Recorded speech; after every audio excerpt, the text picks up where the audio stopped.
নমস্কাৰ prime issues লৈ মই জয়ন্ত মাধৱ গোস্বামী আৰু প্ৰাইম ইস্যুজৰ আৰম্ভণিতে এটা ব্ৰেকিং নিউজ। শিলচৰৰ বিধায়ক দিলীপ কুমাৰ পালক বিজেপিৰ পৰা বহিষ্কাৰ। নিৰ্দলীয়ভাৱে নিৰ্বাচনত অৱতীৰ্ণ টিকট বঞ্চিত দিলীপ কুমাৰ পাল। দিলীপ পাল সহ বিজেপিৰ পৰা 6 বছৰৰ বাবে বহিষ্কৃত 15 জন। দল বিৰোধী কাৰ্যত লিপ্ত থকাৰ অভিযোগ আটাইকেইগৰাকীৰ বিৰুদ্ধে। বিজেপিৰ প্ৰাথমিক সদস্যৰ পৰা বহিষ্কাৰ কৰা হ'ল আটাইকেইজনক। বহিষ্কৃত নাওবৈচাৰ ৰাও গজেন্দ্ৰ সিং। বহিষ্কাৰ কৰা হ'ল চাবুৱাৰ প্ৰিয়ংকা নেওগক। ডুমডুমাৰ লংগেশ্বৰ মৰাণক বহিষ্কৃত হ'ল ঢেকিয়াজুলি সমষ্টিৰ তৰুণ চাহু। লক্ষীপুৰত থৈবা সিঙক বহিষ্কৃত সোণাইৰ আশিষ হালদাৰ। হাইলাকান্দিৰ ক্ষিতীশ ৰঞ্জন পালক বহিষ্কাৰ কৰা হৈছে। কাটলিচেৰাৰ ৰামকুমাৰ নুনিয়ক বহিষ্কাৰ। হাইলাকান্দিৰ সদস্য মনোজ মোহন দেৱক বহিষ্কাৰ কৰা হৈছে। বৈঠালাংছৰ সীমা ইংটিপিক বহিষ্কাৰ। বৰছলাৰ হেমন্ত অধিকাৰী। ডুমডুমাৰ দেৱজিৎ মনক বহিষ্কাৰ কৰা হৈছে। লগতে ডুমডুমাৰ ৰাজেশ কিষাণকো দলৰ পৰা বহিষ্কাৰ কৰা হৈছে। ইফালে ডিফুৰ দিলীপ বেগ প্ৰাথমিক সদস্যৰ পৰা বহিষ্কাৰ কৰা হৈছে। বিজেপিয়ে বহিষ্কাৰ কৰে দিলীপ পাল সহ 15 জনক। প্ৰাথমিক সদস্য পদৰ পৰা বহিষ্কাৰ কৰা হ'ল এই আটাইকেইজনক, কিয়নো দল বিৰোধী কাৰ্যত লিপ্ত থকাৰ অভিযোগ উত্থাপিত হয় আটাইকেইগৰাকীৰ বিৰুদ্ধে। উল্লেখযোগ্য যে শিলচৰৰ বিধায়ক দিলীপ কুমাৰ পালে দলীয় টিকটৰ পৰা বঞ্চিত হৈ নিৰ্দলীয়ভাৱে নিৰ্বাচনত প্ৰতিদ্বন্দ্বিতা কৰিবলৈ আগবাঢ়িছে, যাৰ পৰিপ্ৰেক্ষিতত দিলীপ কুমাৰ পালক বিজেপিৰ পৰা বহিষ্কাৰ কৰা হৈছে। নিৰ্দলীয়ভাৱে নিৰ্বাচনত অৱতীৰ্ণ হৈছে টিকট বঞ্চিত দিলীপ পাল সহ বিজেপিৰ পৰা 6 বছৰৰ বাবে বহিষ্কৃত হ'ল 15 জন। দল বিৰোধী কাৰ্যত লিপ্ত থকাৰ অভিযোগ আটাইকেইগৰাকীৰ বিৰুদ্ধে। বিজেপিৰ প্ৰাথমিক সদস্যৰ পৰা বহিষ্কাৰ কৰা হৈছে আটাইকেইজনক।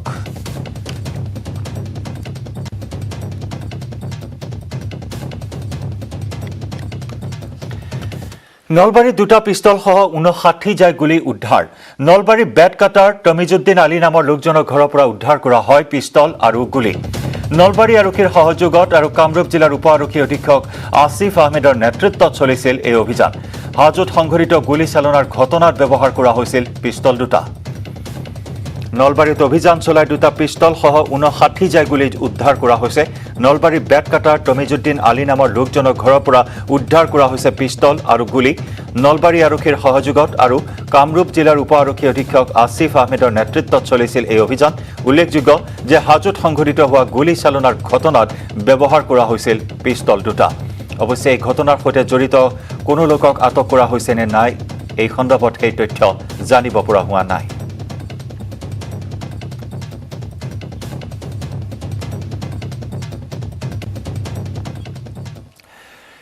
শুকুৰবাৰে ডিব্ৰুগড়লৈ আহিব কংগ্ৰেছৰ যুৱৰাজ ৰাহুল গান্ধী। কংগ্ৰেছ নেতা ৰাহুল গান্ধীয়ে ডিব্ৰুগড় বিমান বন্দৰত অৱতৰণ কৰিয়েই লাহোৱাল মহাবিদ্যালয়ৰ ছাত্ৰ ছাত্ৰীসকলৰ সৈতে বাৰ্তালাপত অংশগ্ৰহণ কৰিব। ইয়াৰ পিছতেই চাবুৱাৰ দিনজয় চাহ বাগিচাৰ এক নিৰ্বাচনী সভাত অংশগ্ৰহণ কৰি পুনৰ ডুমডুমাৰ আন এখন সভাত অংশগ্ৰহণ কৰিব ৰাহুল গান্ধীয়ে। আনহাতে 20 মাৰ্চত যোৰহাটলৈ গৈ মৰিয়নিৰ এখন সভাত অংশগ্ৰহণ কৰাৰ লগতে গহপুৰত আন এখন ৰাজহুৱা সভাও সম্বোধন কৰিব ৰাহুলে। আনহাতে 21 মাৰ্চত কংগ্ৰেছ নেত্ৰী প্ৰিয়ংকা গান্ধীয়ে যোৰহাট বিমান বন্দৰত অৱতৰণ কৰি ৰাজহুৱা সভাত অংশগ্ৰহণ কৰিব। ইয়াৰ পাছতে হেলিকপ্টাৰ যোগে নাজিৰাত অৱতৰণ কৰি ৰাজহুৱা সভা উদ্বোধন কৰিব আৰু তাৰ পিছত গোলাঘাটৰ খুমটাইত ৰাজহুৱা সভাত অংশগ্ৰহণ কৰিব। 22 মাৰ্চত ক্ৰমে সৰুপথাৰ, কলিয়াবৰ, বটদ্ৰৱাত ৰাজহুৱা সভা আৰু বটদ্ৰৱা সত্ৰ দৰ্শন কৰিব। डिब्रूगढ़ आने के बाद 11 बजे लाहौल विधानसभा में स्टूडेंट इंटरेक्शन है। अलग अलग यूनिवर्सिटीज़ कॉलेज में पढ़ रहे हैं, उनसे संवाद, उनसे बातचीत करेंगे, उनसे चर्चा करेंगे। आसाम के हालात पर चर्चा पर होगी और उस पर डिस्कशन राहुल जी का उनके साथ में एक इंटरेक्शन प्रोग्राम लाहौल में रखा गया। दूसरा महत्वपूर्ण प्रोग्राम छबुआ में टी गार्डन के जो हमारे साथी हैं, टी गार्डन में काम करने वाले जो लोग हैं, उनके साथ में राहुल जी बातचीत करेंगे, उनसे इंटरेक्शन करेंगे, उनकी सभा में राहुल जी जाएंगे। तीसरा महत्वपूर्ण कार्यक्रम डुमडुमा में एक बड़ी रैली को संबोधित, जनसभा को संबोधित करने राहुल जी 19 तारीख को ही तीसरे प्रोग्राम में जाएंगे। उसके बाद दूसरे दिन डिगबोई रिफाइनरी में जो काम करने वाले वहाँ के लोग हैं, उनसे एक इंटरेक्शन प्रोग्राम डिगबोई में। उसी प्रकार 20 तारीख को मयूरानी विधानसभा में जनसभा को संबोधित करेंगे। उसके बाद गोपुर विधानसभा में जनसभा को संबोधित करने हमारे नेता राहुल जी जा रहे हैं। 2 दिन का धुआंधार प्रचार हमारे नेता राहुल गांधी जी का रहेगा। तमाम कांग्रेस की स्टेट की लीडरशिप उनके साथ में रहेगी। আৰু প্ৰথম পৰ্যায়ৰ নিৰ্বাচনৰ দিন চমু চাপি অহাৰ লগে লগে বৃদ্ধি হৈছে ধন আৰু সুৰাৰ সৰবৰাহ। বৃহস্পতিবাৰে থাওৰা বিধানসভা সমষ্টিৰ নিতাই পুখুৰীৰ নাওজানত এখন বাহনৰ পৰা ফ্লাইং স্কোৱাডে জব্দ কৰে 2 কাৰ্টন বিদেশী সুৰা। সুৰাখিনি নিৰ্বাচনত ভোটাৰৰ মাজত বিলাবলৈ লৈ যোৱা হৈছিল বুলি অনুমান কৰা হৈছে। ইফালে অবৈধভাৱে বিলাতী সুৰা সৰবৰাহ কৰা গাড়ীখনৰ চালকক ফ্লাইং স্কোৱাড আৰু নিতাই পুখুৰী আৰক্ষীয়ে তদন্ত অব্যাহত ৰাখিছে।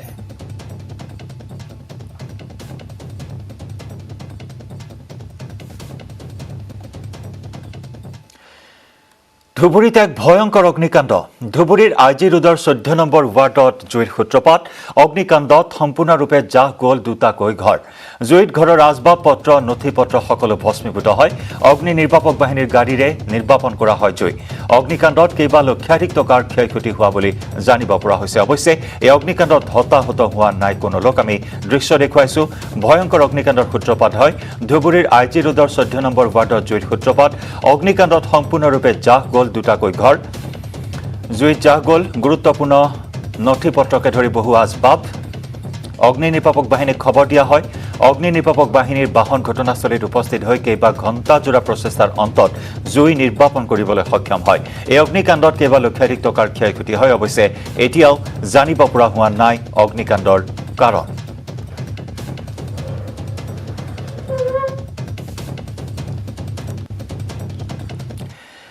তেজপুৰত মন্ত্ৰী হিমন্ত বিশ্ব শৰ্মাৰ বিৰুদ্ধে এজাহাৰ দাখিল।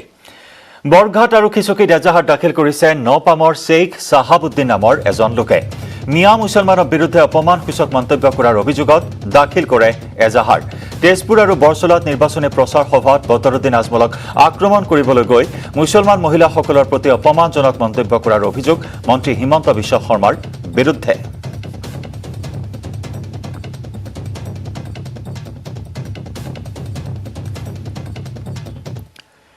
বৰপেটাৰ চেঙা সমষ্টিত তীব্ৰ উত্তেজনা। চেঙা সমষ্টিৰ কংগ্ৰেছ প্ৰাৰ্থী শুকুৰ আলী আহমেদৰ ৰেলীত অঘটন। দলীয় সমৰ্থকে ভাঙি লণ্ডভণ্ড কৰিলে শুকুৰ আলী আহমেদৰ বাহন। আজি চেঙা সমষ্টিৰ কংগ্ৰেছ প্ৰাৰ্থী শুকুৰ আলী আহমেদে বৰপেটাত মনোনয়ন পত্ৰ দাখিল কৰাৰ কথা আছিল। গুৱাহাটীৰ পৰা চেঙাত উপস্থিত হৈ সমদল কৰি আহি থকা অৱস্থাত শিলা গাঁৱৰ সমীপত সমদলত ভাগ লোৱা একাংশ যুৱকে উত্তেজিত হৈ শুকুৰ আলী আহমেদৰ গাড়ীত আক্ৰমণ চলায়। বাইকত তেল ভৰোৱা কুপনক লৈ দলীয় কৰ্মী সমৰ্থকৰ মাজত অসন্তুষ্টিৰ সৃষ্টি হৈছিল আৰু এই অসন্তুষ্টিয়ে সংঘাতৰ ৰূপ ল'লে। বৰপেটাৰ চেঙাত এই তীব্ৰ উত্তেজনাই বিৰাজ কৰিলে আৰু এই তীব্ৰ উত্তেজনাপূৰ্ণ পৰিস্থিতিৰ বাবে আজি মনোনয়ন পত্ৰ দাখিল কৰাত ব্যৰ্থ হ'ল শুকুৰ আলী আহমেদ আৰু কাইলৈহে তেওঁ দাখিল কৰিব মনোনয়ন পত্ৰ।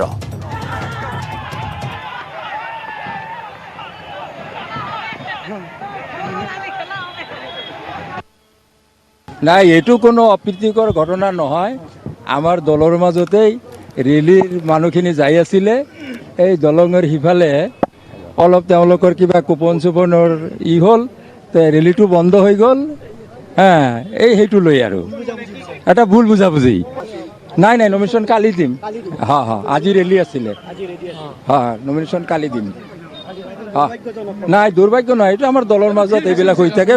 ইমান মানুহ হৈছে, কণ্ট্ৰল কৰা টান হৈ গৈছে। প্ৰাইম ইছ্যুজত আমি খবৰৰ ধাৰা অব্যাহত ৰাখিম। তাৰ পূৰ্বে লৈছো এটি বাণিজ্যিক বিৰতি। নিৰ্বাচনৰ পূৰ্বে মৰিগাঁৱৰ অসম জাতীয় পৰিষদত মুখ্যম আঘাত। জাতীয় পৰিষদৰ পৰা 69 জনৰ যোগদান CPI দলত। বৃহস্পতিবাৰে মৰিগাঁও জিলাৰ CPI দলৰ মুখ্য কাৰ্যালয়ত অনুষ্ঠিত হোৱা এখন ৰাজনৈতিক সভাত জিলাখনৰ বিভিন্ন প্ৰান্তৰ পূৰ্বৰ CPI দলৰে কৰ্মী আৰু বৰ্তমানৰ অসম জাতীয় পৰিষদৰ 69 জন নেতা কৰ্মীয়ে আজি CPI দলত যোগদান কৰে।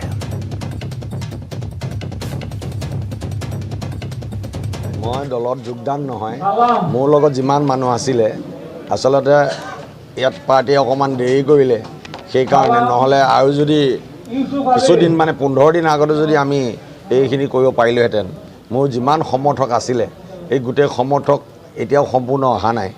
আমি যুঁজি আছোঁ। মোৰ দৃঢ় বিশ্বাস কংগ্ৰেছ নেতৃত্বাধীন এই মহাজোঁটে ক্ষমতা দখল কৰিব। মই বিশ্বাস নকৰোঁ কিবা ক্ষতি হ'ব বুলি পেলাই, কাৰণ মানুহে ইতিমধ্যেই পজিশ্যন লৈছে। এই পজিশ্যন লোৱা মানুহবিলাকক লৈ যাব নোৱাৰে। গতিকে কোনো দল ত্যাগে বিজেপিক সহায় নকৰে আৰু মহাজোঁটৰো কোনো ক্ষতি কৰিব নোৱাৰে। মহানগৰীৰ চন্দ্ৰপুৰত চাঞ্চল্যকৰ ঘটনা। চলন্ত ৰেলৰ পৰা গটিয়ালে 2 পুত্ৰসহ পিতৃক। পত্নীক দবাত ৰাখি পিতা পুত্ৰক বাহিৰলৈ গটিয়ালে দুৰ্বৃত্তই। প্ৰায় 12 পৰা 15জনীয়া দুৰ্বৃত্তৰ দলে সংঘটিত কৰিলে এই কাণ্ড। সংকটজনক অৱস্থা, এজনৰ গুৰুতৰভাৱে আঘাতপ্ৰাপ্ত, আন 2জন। গুৱাহাটী অভিমুখী ইণ্টাৰচিটি এক্সপ্ৰেছত এই ঘটনা সংঘটিত হয়। পানীখাইটি আৰক্ষী উপস্থিত হৈ আহত পিতা পুত্ৰক ইতিমধ্যে GMCHলৈ প্ৰেৰণ কৰে। এক চাঞ্চল্যকৰ খবৰ। মহানগৰীৰ চন্দ্ৰপুৰত সংঘটিত হৈছে এই ঘটনা। চলন্ত ৰেলৰ পৰা গটিয়ালে 2 পুত্ৰসহ পিতৃক। পত্নীক দবাত ৰাখি পিতা পুত্ৰক বাহিৰলৈ গটিয়ালে দুৰ্বৃত্তই। প্ৰায় 12 পৰা 15জনীয়া দুৰ্বৃত্তৰ দলে সংঘটিত কৰিলে এই ভয়ানক কাণ্ড। সংকটজনক অৱস্থা, এজনৰ গুৰুতৰভাৱে আহত হৈছে, আন 2জন। গুৱাহাটী অভিমুখী ইণ্টাৰচিটি এক্সপ্ৰেছত এই ঘটনা সংঘটিত কৰে। 12 পৰা 15জনীয়া দুৰ্বৃত্তৰ দলে মহিলাগৰাকীক দবাত ৰাখি 2 পুত্ৰৰ সৈতে পিতৃক গটিয়াই দিয়ে ৰেলৰ পৰা, আৰু তাৰ পিছতেই এজনৰ অৱস্থা সংকটজনক বুলি জানিব পৰা হৈছে। আন 2জনক ইতিমধ্যে উদ্ধাৰ কৰি উন্নত চিকিৎসাৰ বাবে গুৱাহাটীলৈ অৰ্থাৎ GMCHলৈ প্ৰেৰণ কৰা হৈছে। পানীখাইটি আৰক্ষী ঘটনাস্থলীত উপস্থিত হৈ ইতিমধ্যে আৰম্ভ কৰিছে এই ঘটনাৰ তদন্ত।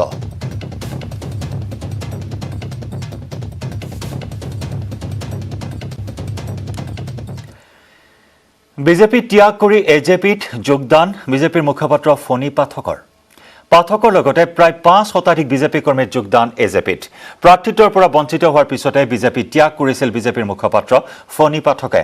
ৰঞ্জিত দাসক পাটাচাকুচিত প্ৰাৰ্থিত্ব দিয়াৰ পিছতেই আজি অসম জাতীয় পৰিষদত আনুষ্ঠানিকভাৱে যোগদান কৰে ফণী পাঠকে।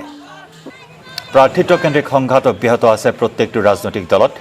প্ৰাৰ্থিত্ব কেন্দ্ৰিক সংঘাতে কঁপনিৰ সৃষ্টি কৰিছে প্ৰত্যেকটো ৰাজনৈতিক দলৰ মজিয়াত ব্যতিক্ৰম নহয় বিজেপিও। এফালে যদি 15জনকৈ বিজেপি কৰ্মীক বহিষ্কাৰ কৰা হৈছে দলৰ পৰা, দিলীপ পালক বহিষ্কাৰ কৰা হৈছে দলৰ পৰা, আৰু আনফালে বিজেপি ত্যাগ কৰি দলে বলে যোগদান কৰিছে অন্যান্য দলত। এইবাৰ বিজেপিৰ মুখপাত্ৰ ফণী পাঠকে অসম জাতীয় পৰিষদত যোগদান কৰাৰ খবৰ। পাঠকৰ লগতে প্ৰায় 5 শতাধিক বিজেপি কৰ্মীৰ AJPত যোগদান। প্ৰাৰ্থিত্বৰ পৰা বঞ্চিত হোৱাৰ পিছতে বিজেপি ত্যাগ কৰিছিল বিজেপিৰ মুখপাত্ৰগৰাকীয়ে। ৰঞ্জিত দাসক পাটাচাকুচিত প্ৰাৰ্থিত্ব দিয়াৰ পিছতে আজি অসম জাতীয় পৰিষদত আনুষ্ঠানিকভাৱে যোগদান কৰে ফণী পাঠকে। আমাৰ প্ৰাৰ্থী পবিন্দ্ৰ ডেকা ডাঙৰীয়া নিশ্চিত সহকাৰে বিজয় হৈছে আৰু বিজয় হোৱা বুলি আজিয়ে ঘোষণা কৰিলোঁ। আজি 5 শতাধিক ভাৰতীয় জনতা পাৰ্টীৰ মোৰ লগত কাৰ্যকৰ্তা সমন্বিতে তেওঁলোকে আজি যোগদান কৰিছে, আৰু যোগদান ইতিমধ্যে আপোনালোকৰ ওচৰত মই ঘোষণাই কৰিলোঁ। আৰু তেখেতৰ লগত থকা বহু সংখ্যক ভাৰতীয় জনতা পাৰ্টীৰ কাৰ্যকৰ্তাই অচিৰেই আমাৰ এই দলত যোগদান কৰিব। কৰিমগঞ্জত প্ৰধানমন্ত্ৰী মোদীৰ নিৰ্বাচনী ৰণসিঙা। কৰিমগঞ্জ চহৰৰ ভাটগ্ৰামত নিৰ্বাচনী প্ৰচাৰ সভাত অংশগ্ৰহণ কৰে প্ৰধানমন্ত্ৰী মোদীয়ে। এই জনসভাত অংশগ্ৰহণ কৰে মুখ্যমন্ত্ৰী সৰ্বানন্দ সোণোৱাল, মন্ত্ৰী হিমন্ত বিশ্ব শৰ্মাৰ লগতে বহু মন্ত্ৰী বিধায়কে। বিজেপিৰ 14 গৰাকী আৰু অগপৰ এজন প্ৰাৰ্থীৰ হৈ প্ৰচাৰ চলায় প্ৰধানমন্ত্ৰী মোদীয়ে। মোদীৰ সভাত সমবেত হ'ল হাজাৰ হাজাৰ লোক। এই সভাত মোদীৰ ঘোষণা যে এতিয়া বিজেপিৰ নেতৃত্বত ৰাজ্যখনত বিকাশৰ লহৰ উঠা দেখিবলৈ পোৱা হৈছে, আৰু এনেদৰে বিজেপিৰ জয়গান গাই কংগ্ৰেছক ক্ষুদ্ধাৰ সমালোচনা কৰে মোদীয়ে। এবং বরাকবাসী জনসাধারণ সব ভালো আছে না? আগন্তুক দল উৎসব উপলক্ষে সমস্ত বরাকবাসীদের জানাচ্ছি আন্তরিক শুভেচ্ছা। তার সঙ্গে আগামী বাংলা নববর্ষের অনেক শুভকামনা।